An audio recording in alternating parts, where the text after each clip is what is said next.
It's been a long journey since graduating from IIT, and one may have collected various awards and recognitions along the way, but there is none that matters to you more than this award, because it comes from an institution that you respect. It's an institution that has molded me and made me what I am, and to be recognized by this institute is the highest honor that I could ever hope for in life. So I'm very, very grateful. I was involved in cultural activities, ending up as General Secretary Cultural.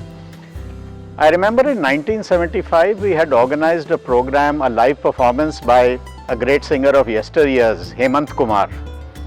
So उस ज़माने में there was no auditorium, so all these concerts were held with a pandal that used to be constructed, and वहीं पर cultural festivals और ये सब बड़े concerts होते थे.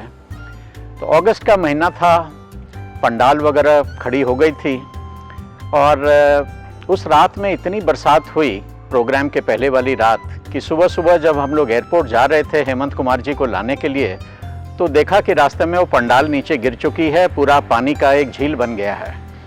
तो उनको लेकर के तो इंस्टीट्यूट में आ गए, बट समझ में नहीं आया कि क्या करेंगे. बिगेस्ट हॉल L7 था जिसमें 400 लोग अकोमोडेट होते थे. तो फिर डीन वगैरह के साथ आसपास के शुगर इंस्टीट्यूट, HBTI वगैरह में जा कर के देखने लगे कि कुछ बड़ा हॉल मिल जाए. शुगर इंस्टीट्यूट से फाइनलाइज भी किया. जब तक कि 11 बजे तक वापस आए कैंपस में, थोड़ी धूप निकल गई थी और सारे लड़के वॉलंटियर्स मिल करके वापस उस शामियाना को खड़ा कर रहे थे. और लोगों ने कहा कि नहीं सर, प्रोग्राम यहीं होगा. तो हम लोग ने कहा कि फिर बरसात आ जाए तो लड़के आए कि सर हनुमान जी को पेड़ा लगाया है, आप खा लीजिए, अब बरसात नहीं होगी. हम लोग भी बच्चे थे, होश में आ गए कि नहीं अब प्रोग्राम यहीं करेंगे, और वापस पंडाल को खड़ा किया. पूरी इंस्टीट्यूट से घास कटी थी, वो घास को ला करके पूरा फैलाया ताकि दलदल खत्म हो जाए, और इतना बढ़िया प्रोग्राम हुआ. और प्रोग्राम खत्म होने के 15 मिनट के बाद जब सब लोग चले गए थे, फिर से जोर से बरसात आई और पंडाल फिर से गिर गया. तो वो रात का किस्सा मैं कभी नहीं भूलूंगा, और शायद ऊपर वाला हम लोगों को साथ दे रहा था. Well, what message can one give to this great institution?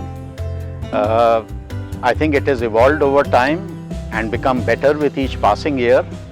I think they should just continue to benchmark themselves against the best in the world, not the best in India, and keep trying to innovate and improve, which I think they are doing.